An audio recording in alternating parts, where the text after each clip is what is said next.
Black holes have been lurking in galaxies for billions of years. The most powerful known forces in the universe, their gravitational field is so strong that nothing, not even light, can escape from them.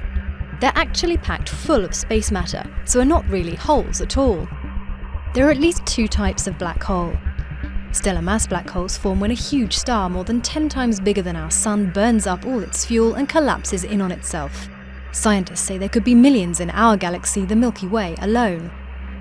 They grow by gobbling up other stars or merging with other black holes to become a supermassive black hole, millions to billions of times bigger than the Sun.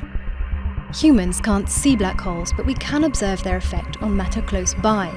When normal stars are sucked in, they accelerate and heat up, emitting X-rays which are detected by orbiting space telescopes.